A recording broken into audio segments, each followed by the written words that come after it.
Songwriters! It's Deanna de Cabarrus here from songwritinglessonsonline.com, and today we've got a live stream on one of my favourite topics, which is, I've called it the missing link for songwriters, because it's something that is often missing from how we approach songwriting. But when you think about both the musical elements and the word elements from this starting point, you get so many more creative possibilities, and that is rhythm. So if you think rhythm is boring, you're going to get an update to that point of view today, because I have a fantastic guest to help me explore this topic, Tommaso Zillio from Music Theory for Guitar. Hello, Internet. So nice to see you. Favorite theory daddy. And he is going to, Okay. I didn't plan to introduce you that way, sorry. And he's going to talk to us about rhythm. So great to see you all. Please post in the chat if you want where you're from, what your name is. It'd be lovely to know who's here. And also, please feel free to post any questions that you have at any point, and we will do our best to answer them. And so basically, if I were to lock most songwriters in a room with a guitar and a keyboard, and I was only going to release that songwriter when they had finished a song, and this includes me, if I was that person locked in a room, and you looked in the room, probably what you'd see is me fiddling around my guitar, might be humming something, I might be playing some chords, I might be playing a little riff. And in this picture, most of my attention, or the attention of the other songwriters, is going to be on the notes that they're playing or the chords that they're choosing. We might also be writing some stuff down on a notepad, and we might be humming something. And that's a perfectly good way to start a song. Many great songs have started life this way. So there's nothing wrong with that. But it's the default setting for a lot of us when we write music. And that can mean that we miss out on a lot of other creative possibilities. There are some songs that I still play enthusiastically 20 years after I first wrote them, because they're still interesting and fresh to me, because they've got rhythmic things about them that are different and interesting. And it's such a simple way, once you get used to handling it, to bring something new to your writing. If you're thinking about having a body of work or a set of songs that you're going to perform, and especially if you're playing solo and you want to make the most of all the opportunities to keep things varied, altering the way you approach the time signatures and how you're thinking about the rhythm from song to song can give you a really diverse set of material that your audience is going to enjoy and remember for reasons they won't necessarily be able to put their finger on. So it's almost because this isn't the default setting that it can be so powerful. And we really want to obviously harness all the things that we can that are going to help us write well. So I'm going to start by asking Tommaso, why might it benefit a songwriter to start from rhythm? Well, you can start from anything. And then I want to say this first, because like you were saying, people start from the chords, or they start from the melody, or they start from the lyrics, but you can start from literally anything. Starting from rhythm, it's a perfectly good way of doing it. And it tends to give you more creative results, because first of all, few people start from the rhythm. And second, because honestly, rhythm is more inspirational than a chord progression. Think about it for a moment. How many songs you know that have the exact same chord progression? Thousands. Okay, if you take a chord progression like this, there are thousands of songs with this chord progression. So if you start with a chord progression, you are already setting yourself up against all those songs. Okay, and you need to do something as good or better than them to make your song sound good, essentially. On the other hand, if you start from rhythm, you can totally get something distinctive in immediately, okay? And then you are already setting yourself apart from any other song, regardless of what chords or melody or lyrics or anything else you put in later. So starting from rhythm, it's a great idea, okay? And it already gives you a jump start, okay? So here's the idea. Start clapping, okay? The best way, but there are many ways to create a rhythm, but one way is to just clap on your hands and see if you can create an interesting rhythm. Okay, or stuff like that. You will discover very soon that there are pieces of music that use the rhythm so thoroughly, and the rhythm was so iconic that it's hard to reuse that rhythm because those pieces just grabbed that rhythm and used it completely. So for instance, I always like to do this exercise. I'm going to clap a rhythm, and you guys are going to tell me what song is this. Now, it doesn't work for all the songs. It doesn't even work for the majority of the song because many of them don't have a distinctive rhythm. But when I clap a distinctive rhythm, you know what it is. So for instance, here this one.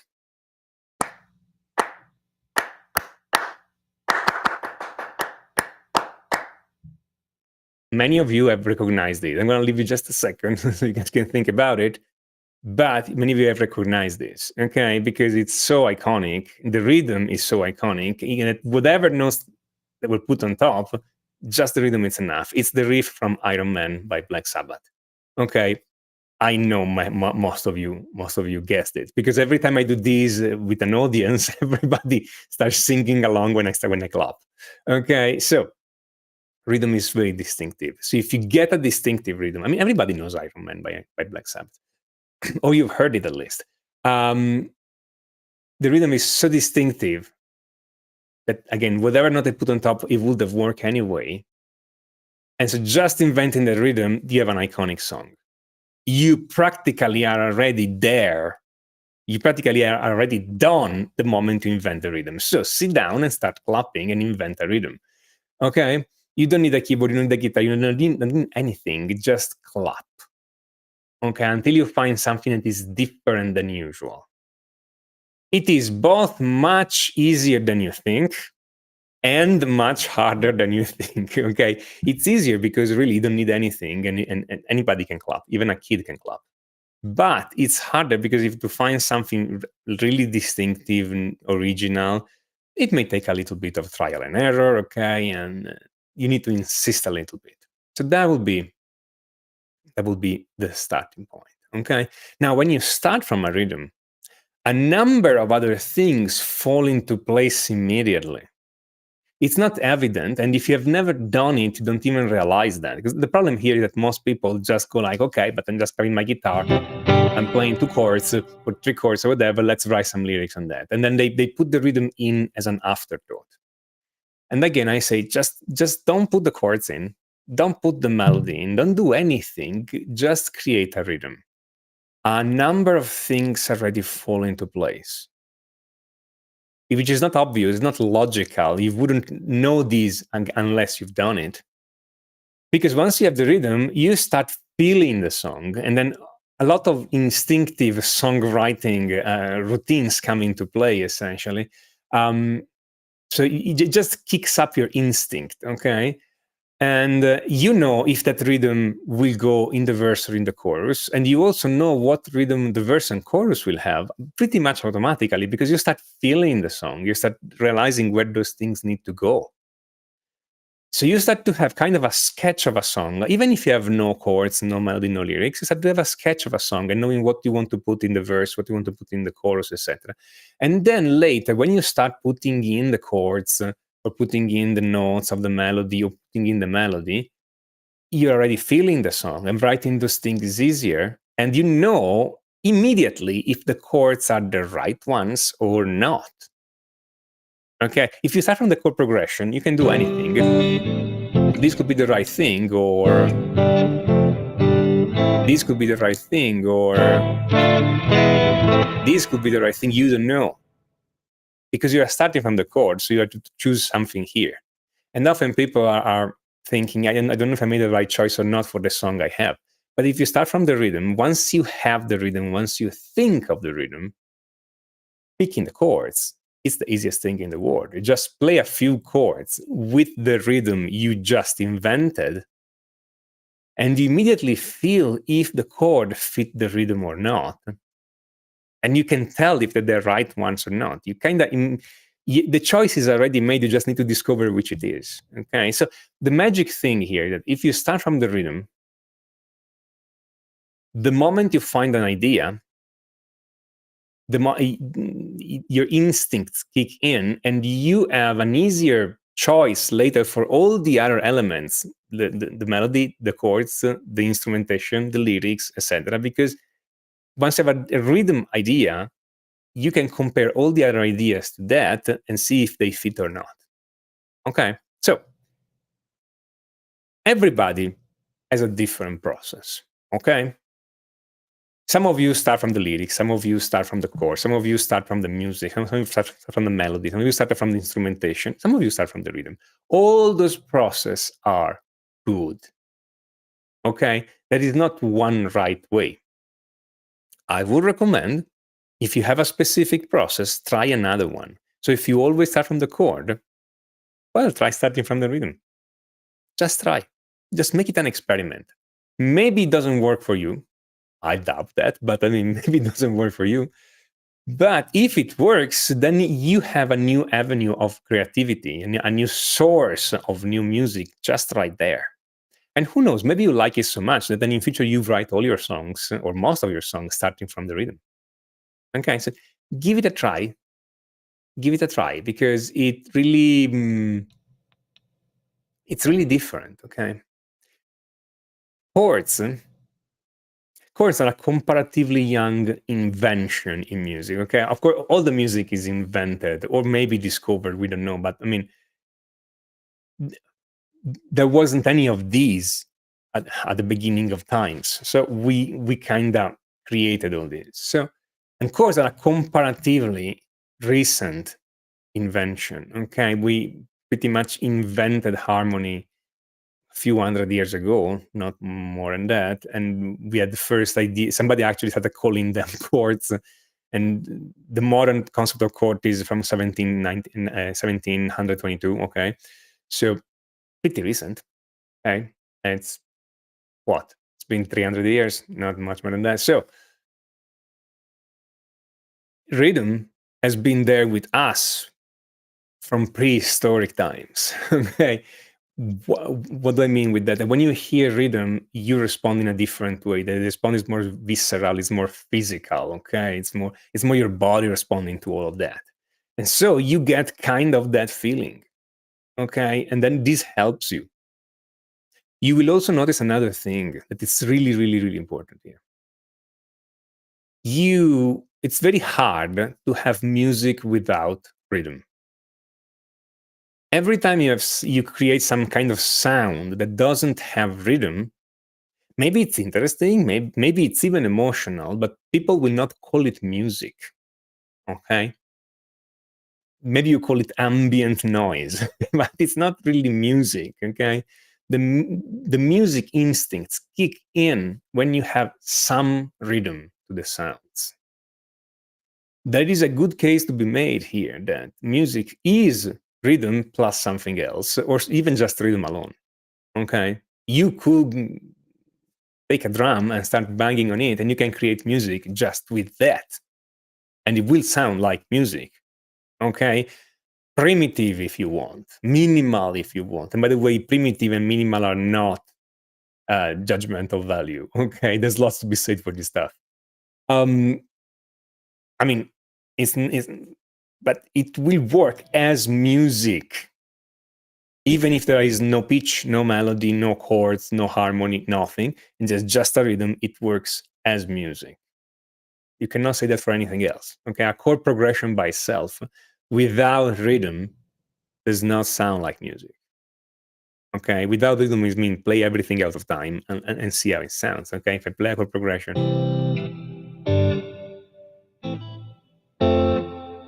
It's hard to play anything chords without rhythm, of course, but I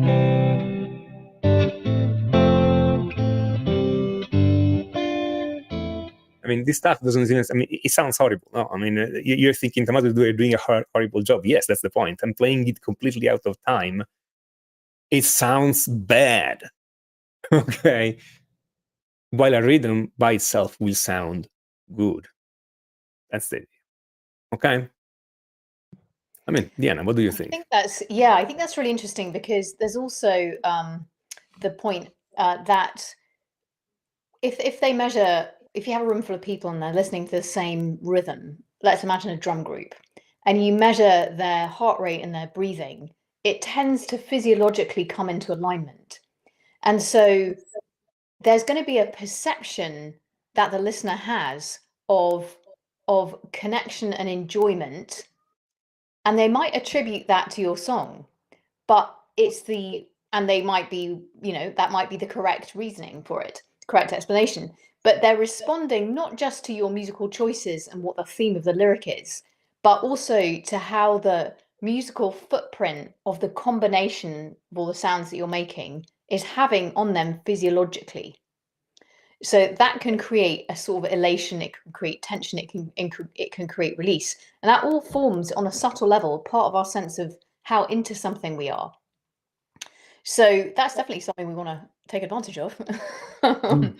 So I think, and I also wanted to pick up on the point you made that if you start from rhythm, you're going to do different things. There's no other way of getting to the result or the outcome creatively that you get from starting from rhythm. Like, you can't replicate that any other way. You can only get there from that path. So it's a shame to leave that path unexplored. And I've definitely got, I'm not somebody who thought very much about rhythm until I was quite far into my songwriting. And it's been such a revelation to me. And I've definitely got songs that I've written from a rhythmic start point. And I know there's no other possible way I could have kind of come to that piece of work. If anyone is interested to sort of do some listening to the effect of rhythms, there's a band called Moshi's Bagel, and I'll write it in the chat later. And they are instrumental, but they do this great job of moving between different ways of using rhythm, so very, very long drone notes, and then ways where the rhythm creates this feeling of tension, and then it relaxes it. So you can really contribute to the emotional effect you want to create of tension and perhaps release by using rhythm in a way that complements that. So I just really wanted to agree with what you were saying there. So even if people are giving other reasons for thinking that they've enjoyed a song, quite often there's a physiological component or a sort of nervous system component to our perception of what's just happened. So you talked about creating a rhythm by clapping, and that is a very democratic point of departure because everyone can do that, or we can all hypothetically do that. So what other starting points might there be apart from starting with by clapping? Like what composing decisions could we put into the category of rhythm when we're talking about a song or the elements of a song that we might start? Well, rhythms are all around us in many different shapes. Okay, so you want to start from rhythm, and it's not clapping. I mean, clapping is a very instinctive way of working with that. But rhythms are all around you. Okay, if you go out and listen, you're gonna find rhythms everywhere. Okay, and here it's important to keep kind of an open mind, because if you're a songwriter and you're serious about songwriting, you can and should take your inspiration from anything you can find. Okay, so here's the thing.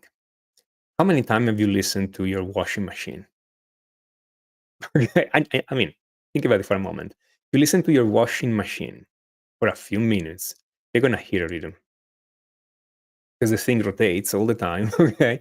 And you can hear that maybe it tilts a little bit, maybe there's like slightly off axis, maybe there's something inside banging. You listen to it, you're going to hear a rhythm, take the rhythm, make a song. Okay. If you go outside, you can hear rhythms in your city or in nature. Okay, you can hear rhythms everywhere. Once I brought an instrumental. I brought an instrumental song using the rhythm of the drops from the fosse, because it was broken and it was dripping to the night. The specific rhythm, tick tick tick tick tick tick tick tick tick tick tick. So I wrote a song on that. It was kind of hell transcribing the thing in a understandable way, but I wrote a song with that. Okay, so it can be done. That's one thing that you can do if you want to start from a rhythm and you don't want to clap and invent a new one. So you can listen for rhythms. Or you can start from numbers. So for instance, you take a phone number. Okay, a phone number is made of digits. Those digits can be transformed into a rhythm. Okay, so for instance, take a phone number like 3, 5, that has the digits 3, 5, and 2. Okay, I'm just picking something. Okay, So you can have a group of 3, a group of 5, and a group of 2. That's 1, 2, 3, 1, 2, 3, 1, 2, 3, 4, 5, 1, 2, 1, 2, 3, 1, 2, 3, 4, 5, 1, 2. Okay. Now that's a bit of an odd time signatures, okay, because it's 3, 5, it's 8, and 2, 10. Okay, so it's kind of hard to fit, but you can always put a bit more at the end to make it fit a 4, 4 or something like that. Okay. So you can think in a bar of 4, 4, I have 4 beats, but I also 8 notes, or 16 notes. Okay. And then you can just divide those notes in a specific way and put accents on it. And you can get those numbers from a phone number. Okay. So, and I mean, you can use your phone number. If you use your phone number, maybe change the order of the digits, because somebody knows you're doing that. They're gonna reverse engineer your song, if your phone number from the song. Anyway, okay. So, or you can take any other number around. Okay. Really, I mean, you could do this with letters. Okay, you associate numbers with letter A is 1, B is 2, C is 3, D is 4, etc. And then you can take any text you find in your life, transform it into numbers, and transform these into rhythm. Okay. And by the way, that's one way of doing it. There's more than one way to transform a string of numbers into a rhythm. Right now, I'm just thinking every number, it's a set of beats, and then putting the accent on the first. Okay. But there's more than one way to transform sequence of numbers into rhythms. What I want to stress here again is that you're going to use those numbers as an inspiration, write something, hear how it sounds, and then you have absolute license of changing it. Okay. The numbers are a starting point. They're not dictating what you have to do. They're just kickstarting the whole creativity process. Then later, if you don't like the rhythm, change it. Okay. You probably can find something better on your own. But having the number to start, it's something to get started. Okay. So you don't have to come up with something from nothing. Okay. There are plenty of people who have used, geeky people like me, okay, who took specific numbers like, I don't know, pi, okay, 3.1415, etc., or the golden ratio, or other long numbers, and then created songs based on these numbers. Okay. By the way, the same, you can also use numbers to create melodies. Okay, digits are 1 to 9. Okay, you can associate 1 is C, 2 is D, 3 is E, okay, 4 is F, and then maybe, I don't know, once you get 7 is B, 8 is the C at the high octave, and I don't know, maybe 9 you put an F sharp, just to change thing around, and you just transcribe numbers into notes and hear how they sound. Okay, all of those are, again, we're not trying to compose music with math. You can if you want, it's legit. What we're trying to do here, on the other hand, is not that. It's just, let's get an idea from kind of the mundane material we find around, okay? Let's get some ideas from our daily life that is not obvious. Take a phone number, transform it into a rhythm or a melody. Take a piece of text, transform it, or your name, or the name of your friend, or your pet, or whatever, and transform it into a rhythm or a melody. Take two names, one becomes a rhythm, one becomes a melody, put them together and hear how the whole thing sounds. And it's just to get the whole thing started. Once it's started and you have some notes or some rhythm or something, you can listen to it and you can modify it and you can make it better. And then you can mangle it and change it and turn it around however as much as you want, and make actual music. Sometimes the idea is already good. Sometimes you need to work on it a bit. But here's the thing. You are chewing on something. As opposed to stay there with the guitar in your hand or the keyboard in front of you thinking, I want to write a song, and then staring into the void for hours. You are getting something out of that, and you can work immediately. Makes sense? I don't want you guys to go out of here thinking, this is just writing music with math. You can do that. Sure, but you don't have to. That's just a way to gain inspiration. Okay? So listen to the rhythm in your life. Okay? Listen to the rhythm of your car, your washing machine, your bicycle, okay? Of your rhythm when you walk, okay? Or other people's rhythm when you walk. Make 3 people walk together and hear how their rhythm intersect each other, okay? You can do whatever you want here. If you just listen, you're going to hear a lot of rhythms. Or use the phone numbers or any other number sequence or text and create rhythm out of those. Okay? If you think about it for a minute, you realize that you are completely surrounded by inspiration. Okay? You have infinite material to work from. And people tell me I'm not inspired, but I find inspiration. That's a way to find inspiration. You just need to take this idea seriously for 10 seconds, get something, and then you have something. And then you can start composing. Okay? And you'll be surprised. You'll be surprised at 2 things. You'll be surprised, 1, how good is the material you get from this seemingly random stuff. And 2, after you do it a few times, you are developing the ability of listening and changing things and making it better. And suddenly it is much easier to compose because you start doing this kind of work with yourself and your composing abilities. So maybe later you don't even need to go and listen to the rhythm in your life or transcribing phone numbers because you became so good by training yourself on this material that now you can create stuff at will. You'll be surprised how fast this happens if you just do it. Okay? So that's a way to get started. Diana, what do you think?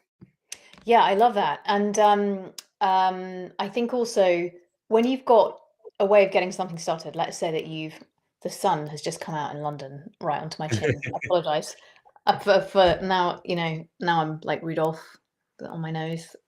So I'm not going to complain about the sun because it's lovely, but sorry about that. Right. So when you've got something let's say you used one of these ideas and you've got a rhythm that you like and you think works very well, and it's catchy and it's caught your attention, an easy way to use that one to then get more is to look at what you could contrast with that.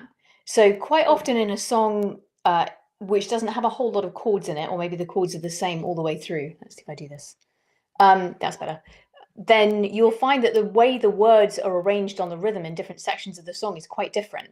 So, for example, in Ariana Grande, Dangerous Woman, there's no lyric on beat 1 of every bar for the whole of the verse. So it's like the rhythm of the verse melody goes 1, 1. It's in 6/8, 1. And then they're all short subdivisions. And then we get to the pre-chorus and we get, and then the chorus, we get these these like much longer released notes. And that's part of what gives the chorus the feeling of release. Yes, the notes are a little bit higher as well. They've moved it to a higher pitch range, but it's also because we've shifted what's happening in the rhythm. And so if you have chords that are quite similar from one section to another, this is a really easy way to create a sense of movement and build in your song. And you can find it in all different genres as well, in rap and in folk. There's an artist called Seth Lakeman who has a song called Lady of the Sea that's really interesting for this, because the pickup for the vocal is on the and of beat 3. So he's got really specific, he's using 3 chords, very common in folk. The melody notes are generally chord tones, but if you try and learn that to sing that song, the first time you sing it, you're like, wait, where's it coming? It's sort of not really intuitive, but it sounds great and it's really creative. So I just think that's an example of how it can be really underexploited. And I think once you've got a start point, seeing where you can contrast gives you a lot of possibilities. So you just talked about like different beats that you in the bar that you might emphasize. So leaving out a strong beat in one section and then letting that strong beat really feel expansive in another section. You can also change how the rhythmic pattern of the lyrics is sitting over the beat. So you might use different subdivisions. That's going to give you some constraints for what words you're going to write, but sometimes those constraints can be great. So those are quite simple, but they're really effective. And actually, in the song Danny California by the Red Hot Chili Peppers, this also happens. You have dun dun dun dun dun dun dun dun dun dun, and then we have these longer notes in the chorus. So I like to I find all those things really fascinating, and none of them it didn't occur to me at all when I started out. And the other day I was working on a song. I felt like it was quite repetitive, and I couldn't work out why because I had loads of chords. And I realized it was because I was putting the exact same rhythmic phrasing in every section. So it's a very easy thing to adjust, but you've sort of got to remember it. It kind of doesn't come naturally, but it's well worth making it come more naturally. So Yes, yes. First that's of all, let me comment on one thing you said about the longest note on the chorus and the shortest note in the verse. That's quite a typical thing to do, indeed. I mean, not everybody does that, but if you listen to 1,000 songs, I'm willing to bet most songs will have shorter notes in the verse and longer note in the chorus. That's for a number of reasons. One of the reasons is because the chorus needs to be the simplest thing in the song because you want people to sing along. Okay, the simpler is the chorus, the more memorable it is, the more people will sing along and like the song. So you don't want complex rhythmical structures in the chorus, okay, because you want people to sing along. The verse, you can throw everything in the kitchen sink at the verse, okay. So if you want super complex structure, you put them in the verse. That's great. But you make the chorus simple to sing or to sing along so that people will like the song better. I mean, it's a possible strategy. It's not. This is not supposed to be prescriptive. Okay, this is. Not, I'm not telling people how to write their song. I'm just saying most of the time in pop songs they do that for this reason. You can totally do the opposite and still have a great song. But that's what most pop composers are thinking about when they compose that, whether they're right or not. Okay, that's one thing. And second, again, like you were saying, the emotional release, longer notes are more of a release, while the shorter note of the verse kind of set up all these release. They create tension. Okay, it's the general rule again is shorter notes and complex rhythm increase the tension. Longer notes and simple rhythm decrease the tension, so act as a release. Okay, a payoff, if you want. So that's yes, I'm absolutely on board with your observation there. It's exactly what happens. and what I think is so fascinating about that is that we don't even really have a choice about how you respond to it. We just Yeah. respond physiologically. We're not. It's not an event like, and that's one of the great things about music. It acts on you in a really direct way. It's so Yes. it doesn't matter how sophisticated one might believe oneself to be. It's still going to be satisfying when you Yes. get to Yeah. a rhythmical release. You may admit it or not. Okay. But yes, it's your emotional response to those things is not a choice. It's automatic. You can decide if you act upon it, if you accept it, if you deny it. Okay, it's very common for lots of people to say I don't like pop music, and I mean maybe they don't like those emotional reaction into them. Okay, but the emotional reaction it's a given. Okay, and it's also incredibly consistent from person to person. While we are all different, we are also very similar. And then those things, especially in rhythm, like the short notes and long notes, the kind of emotional or physiological response tends to be consistent on everybody. Okay, everybody will hear that rhythm in a similar way. Okay, maybe not exactly the same, but in a similar way at least. Which means that yes, you can write music that everybody can respond to. They will not, many of them again will say they don't like it, either because they feel manipulated, which is absolutely true, because music manipulates you. That's what it is. Okay, or because they don't want, for any other reason, be seen as liking that music. Okay, like I mean, there is this saying that goes around.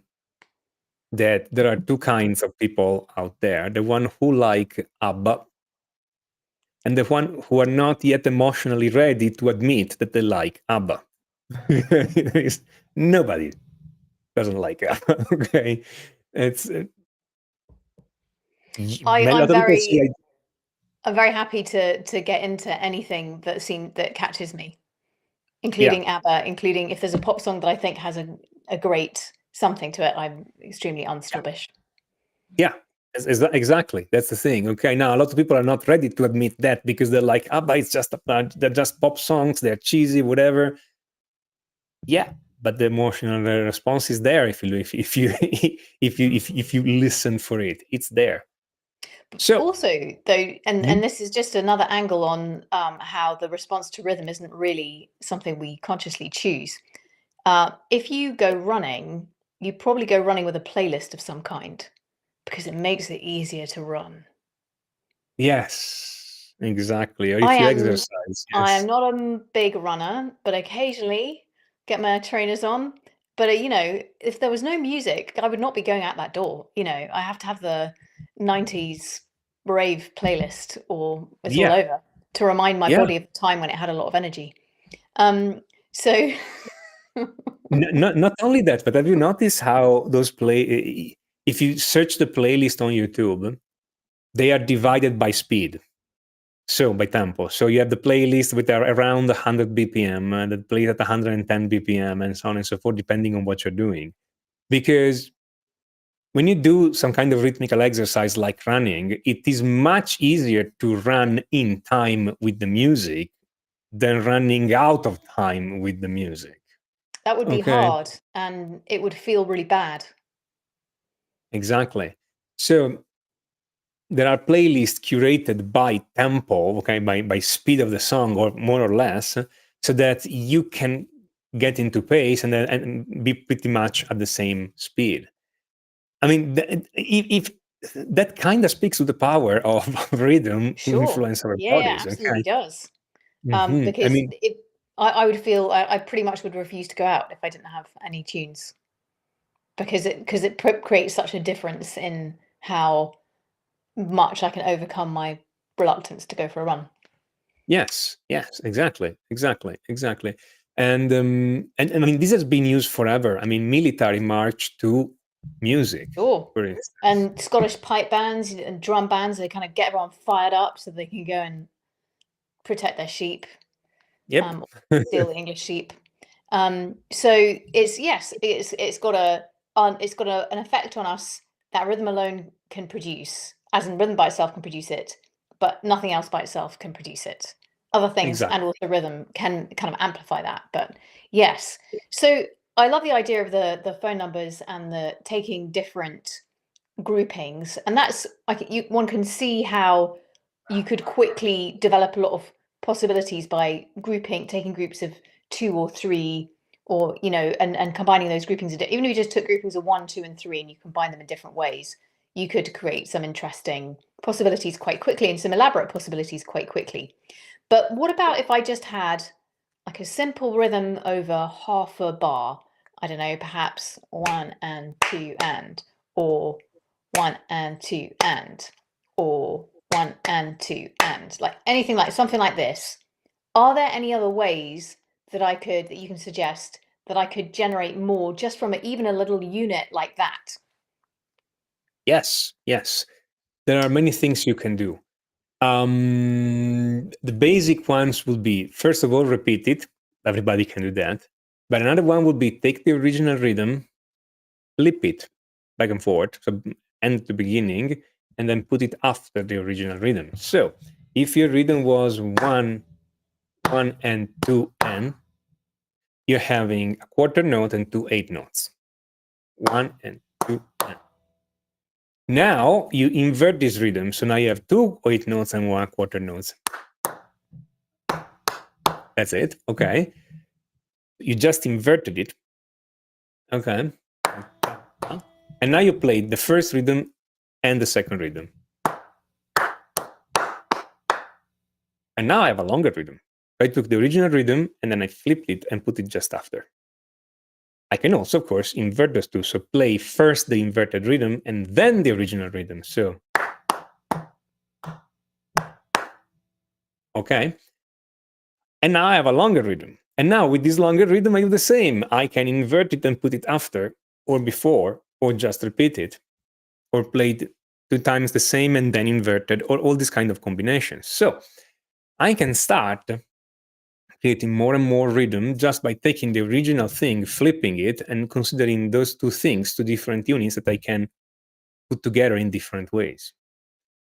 Again, this works surprisingly well. If I just say that, first reaction most people have is, this is too primitive. This is too simple. This is not going to work. But if you do it, you'll discover that it works surprisingly well, even with very poor beginning material. Even if you take like the rhythm we have right now, I mean, it's not a great rhythm. It's some of the most common thing ever.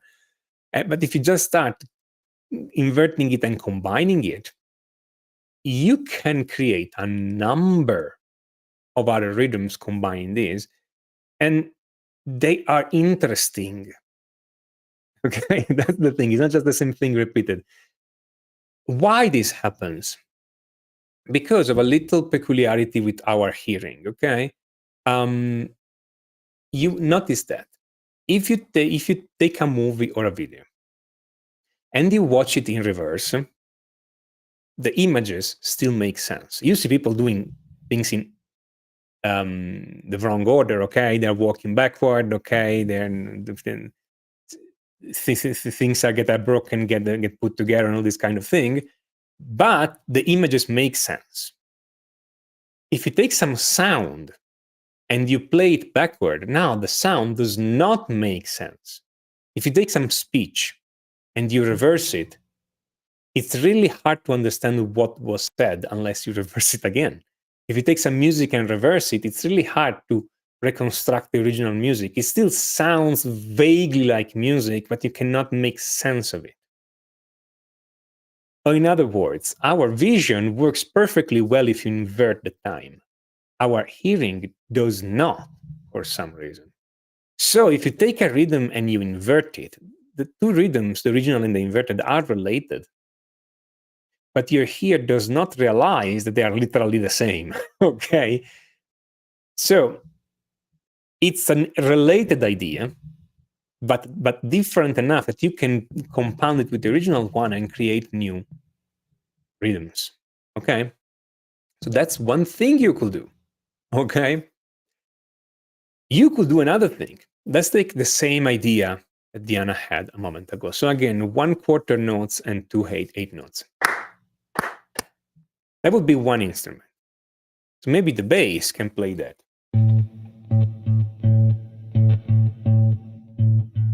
Okay, 1/4 note and 2 8 notes. Okay, quarter, 8 8, quarter, 8 8, quarter.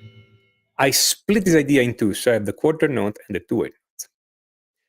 I invert them. And now another instrument does this thing while the bass does the original one. So I just split the rhythm in two, flipped it, and put it on another instrument. So maybe I have a chord instrument, and that chord instrument is doing 8 8 quarter, 8 8 quarter, 8 8 quarter. So now the bass does quarter 8 8. Another chord instrument does 8 8 quarter at the same time. So I mean.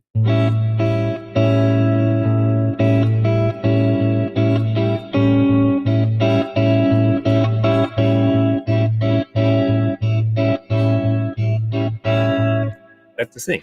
So now you put some chords together.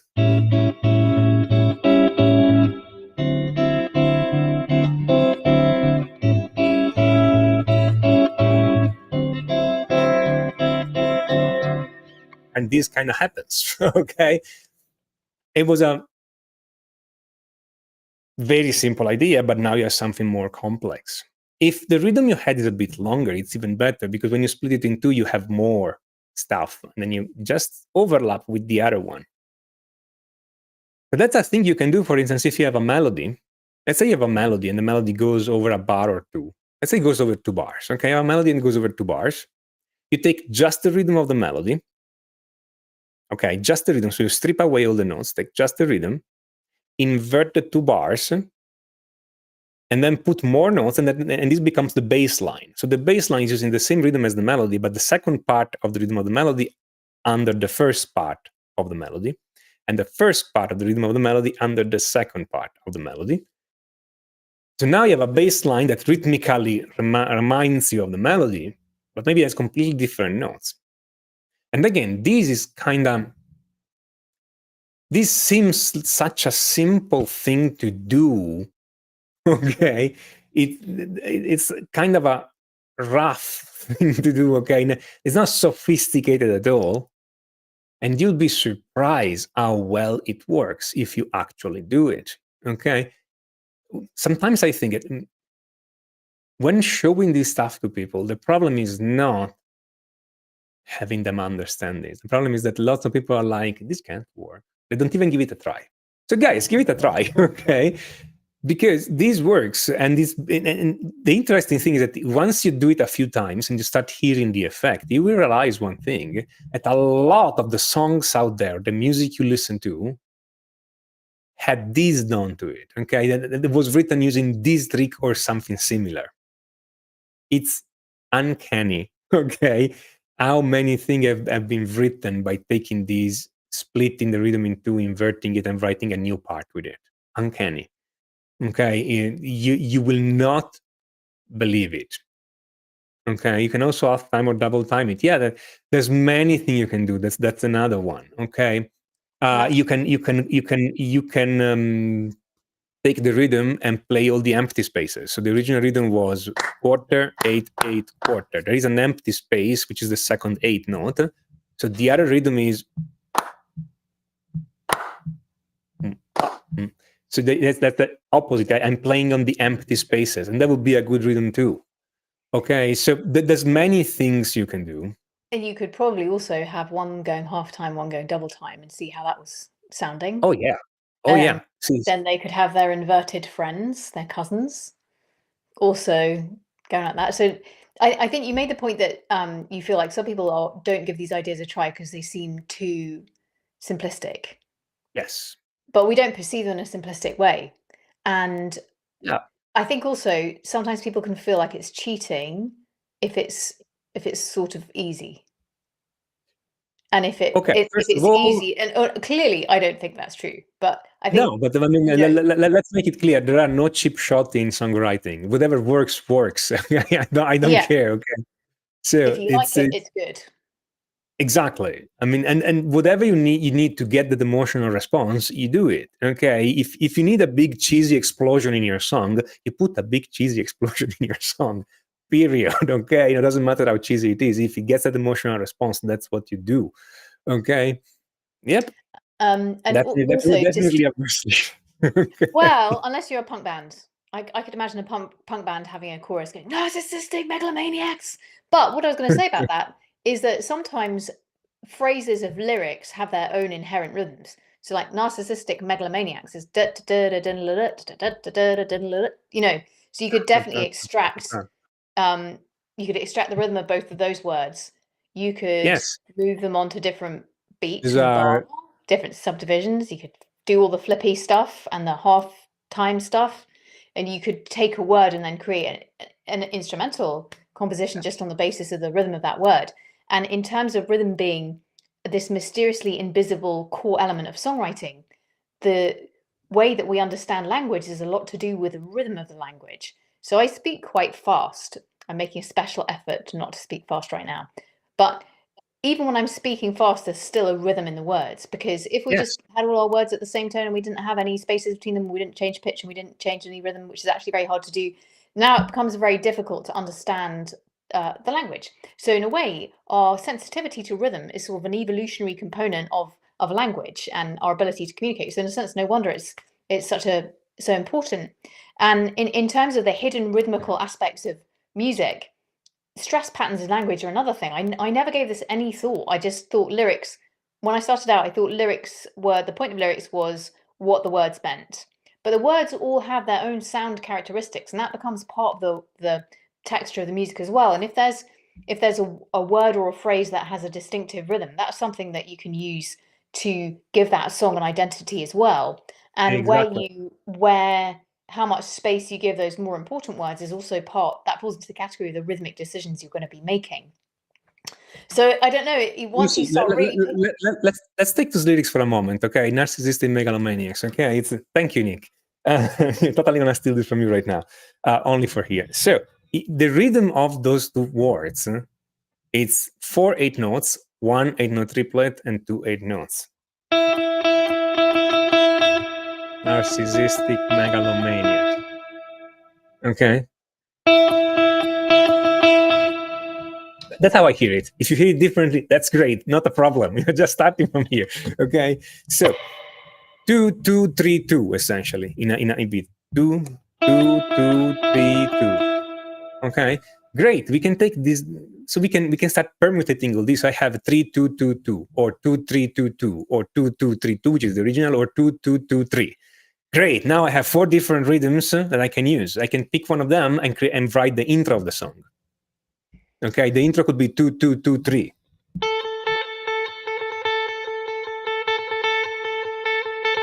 I mean, imagine that's a punk song, like you were saying. Okay, that would be a good start.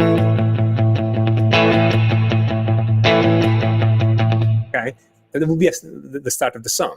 The verse could use another one of those. If we've got other things that rhythmically connect, even though it's a complex phrase, it would become easier for us to receive. Yeah, yeah. Then you can take a little part of that, like alternating between 2 and 3, and you can create the guitar solo out of that. Okay, or whatever. I mean, you're gonna put better notes on there. But point is, you can grab this rhythm and use it anywhere in the song. This rhythm can end up in the bass part, in the drum part, in the guitar part, in the keyboard part. Okay, maybe the rest of the song has completely different rhythms, but that's a very distinctive rhythm. So you can take any sentence in your lyrics, transcribe the rhythm of those words, and reuse them anywhere in the song. Do this with, I'm sure that this is not the only phrase in the song. So take another phrase that is distinctive, and now you have 2 sources of rhythm, and you can build a whole song out of those words, essentially. The beauty of that is that now everything sounds together.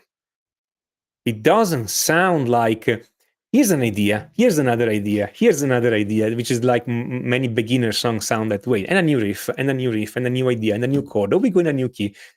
Now, down the whole songs start to sound like it's a cohesive unit, because you are reusing those parts anywhere, and at some level, the ear of the listener realizes that. Okay, they don't know exactly what you're doing. They don't spot the trick. Okay, it's really hard to spot the tricks, but the whole thing sounds together. And by the end of the song, they pretty much learned the song by heart already, because even if they listen to the song only once, those rhythms have been repeated several times. So they've been hit by those rhythms more than once throughout the song. This makes the song way more memorable. I think that's definitely true. And I also think, on a subtle level, these kinds of rhythmic characteristics can create a much stronger sense of your music and your writing having a style and an identity. Yes. Because it's not those are decisions that are being made at a level that certainly I didn't know when I started out songwriting. Wouldn't have occurred to me.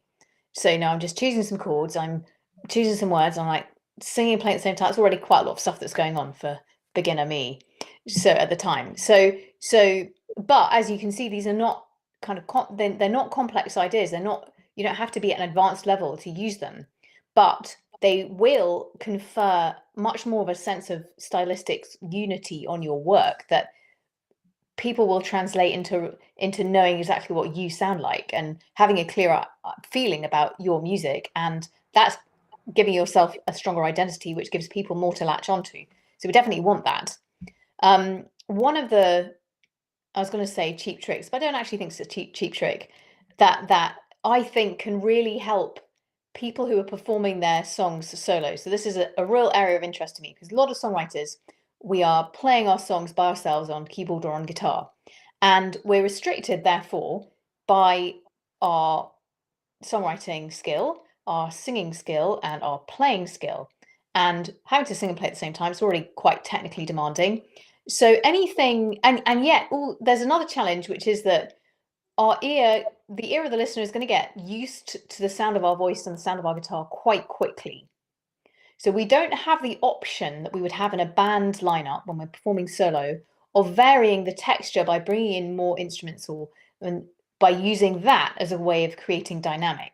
We've only got our voice and our guitar. And, you know, if we're not a trained opera singer, we've probably got some variety in the way that we sing, but we might not have as like lots and lots of tonal variation. And obviously depends where we're at with our playing. So any extra thing that we can do, thinking from a rhythmic point of view, to give variety to our arrangements is going to make our performance of half an hour on voice and guitar feel much more enjoyable for the listener.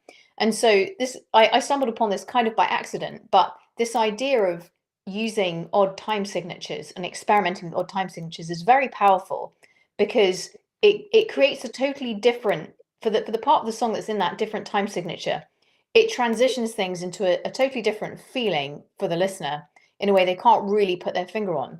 And then when you go back to doing a maybe more straightforward, straight ahead rhythm, we're glad to hear it again. We don't feel like, oh, I've been listening to for like 20 minutes now, I'm quite bored of it.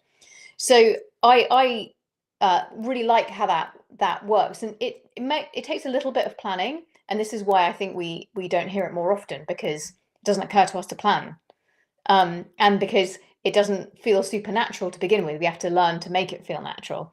But there's you know, sometimes I've set myself the objective of writing something in 7/8 or 5/8, and I've ended up writing something I could never written in any other way that has a real kind of personality to it, and it gives a performance of, let's say, 6 or 7 songs a sort of much more of an interesting development. So you can do this, just have a whole song that's in a different time signature, or you could have a section of a song that's in a different time signature. And so maybe a way of exaggerating one of the differences we talked about before would be to have a verse in an odd time signature like 7/8 and a chorus in 4/4. And I have a song that does this, and I still like playing it 20 years after I wrote it because it's always fun for me. Hopefully it's fun for listeners, but so that's a really easy way to use this idea. You have to maybe be like a tiny bit careful in terms of the chords and make sure that aspect of transitioning between sections works nicely. But otherwise, Tommaso, do you have any other suggestions for ways that people who are going to be playing their arrangement solos might use rhythm to enhance that? I was thinking about one thing is that today, like you were saying, we are limited by our songwriting skill, our singing skill, or our music skills and playing ability. But today we don't have to, meaning that we have computers. If you want to write something in 7/8 and you're not able to play something in 7/8, write it into a computer, hear how it sounds, modify it accordingly until it works. And then once you hear it a few times, maybe you're also able to play it. Same for 5/4 or anything else. You don't have, it's always better to be a better musician, a better singer, have more skills, etc. But if you feel right now that you don't have the skills to play an odd time signature, let a computer do it for you, okay? And then maybe you learn how to do it later, but in the meantime, you can compose it. My point here is this, is you don't have to let your skills on an instrument or your singing skill limit your composing efforts. If a composer was writing only things they can sing, they will not write much, okay? Many composers have no idea how to sing properly, or they can barely sing. Okay, if a composer wrote only things that they can actually play on an instrument, maybe they would not go far. Think of all those composers who wrote for orchestral music. Do you really think they can play all the instrument in the orchestra well enough to play their own piece? Not happening. Okay, so don't think like you have to know how to play it. Okay, start with using a computer, or hire some people to play it for you. If you really want musicians, you can do both things: compose at the computer and then hire people. Eventually, you learn to compose even if you cannot play it or thinking. So, don't limit yourself. If you've never composed something in an odd time signature, today is a fantastic day to compose something for the first time. Okay, just try it. What can go wrong? Okay, you're going to have some new ideas. Maybe you just discover you don't like it. Great, no problem. But very likely you like it, and you can write something interesting in that. Okay, so don't limit yourself. That would be my observation here. Yeah, I mean, I think you make a very good point. Obviously, computers make it very easy for us to hear things that we might not be able to execute technically. And actually, regardless of your technical level, taking rhythmic elements out and only adding them back in at later points in the song can be a very effective way to leverage what you've got. So you could start with and taking out little bits of how many strings are sounding at the same time. So maybe we're starting with bass notes at one point. That's a nice way, I think, to vary. Ooh, it's a nice way to vary to vary the arrangement live. And if you obviously, even if we don't have a whole ton of different strumming patterns available to us, we can still vary the ones that we have. Having one rhythm in the vocal part and another rhythm in the guitar part can work nicely. What else? You can get one of those foot stomper things. That's quite hard. That's another coordinational challenge. Something I really like doing sometimes is it works better if the song happens to have a diatonic chord progression, but now this would be taking rhythm from the point of view of chords to just take once you've set up the expectation of a chord that's going to change in a certain way, you then just replace that with a drone note. So we're expected to hear those chords come in, but we don't hear them. We just hear the drone note. So now we're interrupting the rhythm of the I don't know where this imaginary thumb is coming from. That would help me with more guitar parts if I had more thumbs. So that's another way of using rhythm, but from the chords point of view, when you're playing live, to then get more out of those parts that you've already created. Fantastic. Yep. Well, thank you so much for all of those suggestions. I'm going to try and write a few more of them in the chat. I know that we are going to have to wrap up, but I also know that you have something for participants on this chat to take a look at. I'm going to show them what it is, and you can tell people a little bit more. Let's see. Sure, that's for guitar player. I've noticed that lots of people are limited because they don't know the notes on their guitar fretboard, and they think it's too hard to learn all the notes on the guitar fretboard. In reality, it's really easy if you know the right exercise. So this ebook is a free ebook, and there are videos too in the ebook, so you can go and see exactly how it's done. It's a little series of exercises that you can practice for 5 minutes a day, and then in a couple of months, you know exactly where all the notes are on your fretboard. Why would you do that? Well, if you're writing songs using your guitar, that will make things much easier because you know exactly what you're playing at any moment, and then you can translate to other instruments too. So if you play a chord and you don't know exactly what are the notes inside, or you're just fishing for the right note, with these, you know exactly what notes are inside, and then you can communicate these to other instruments, for instance. Or it would be great if you want to learn how to read music, to learn these first and then learn how to read music, so that it's much easier to learn how to read music if you know where the notes are on your fretboard already, okay, than learning it while you're reading music. Point is, learning the notes on your fretboard and remembering them forever, it's fantastically easy if you know the right exercises. So I put them here and they are free. Okay, so I'm not charging for this. You guys go get it, it's completely free. And you too can learn notes on your fretboard, and it's not going to be hard at all. Yeah, this is a much better way than memorizing them. I have this ebook and I really like it. So I would urge you to grab it. I have an ebook as well. My ebook is on how to write lyrics. So it's all the things I wished I'd known when I started out writing lyrics, when I didn't know anything and I just did it off the top of my head and hoped for the best and got frustrated and made some things I liked and many things I didn't. So it's just got some ways to think about what it is the lyrics are actually supposed to accomplish, because it's much harder to make any decisions based on what you think should go in which bit of your song and what you should keep and what needs tweaking if you don't really know ideally what each part of the lyric is supposed to be doing. So that's where that is. And it's got a lot of free writing exercises and a little calendar to help you get a writing practice going. So between those, you'll be able to know all the words and all the notes. I'm also going to post the URLs in the chat. I'll give you a little second there to screen grab it. But I will go and post it directly when we're finished. Okay. So it remains for me to thank Bricktones and Nick especially, and most of all to thank Tommaso for coming to spend this time with us and share all these great ideas. I love the phone book and the subdivisions and the phone book melodies and loads of other really interesting, useful and easy to apply, but creatively enriching concepts and suggestions. Thank you very much. Thank you. And it was a pleasure being here and answering questions and seeing the comments. You have a good audience here. So thank you, everybody. And hope to do it again. Thank you very much. See you soon. Bye for now.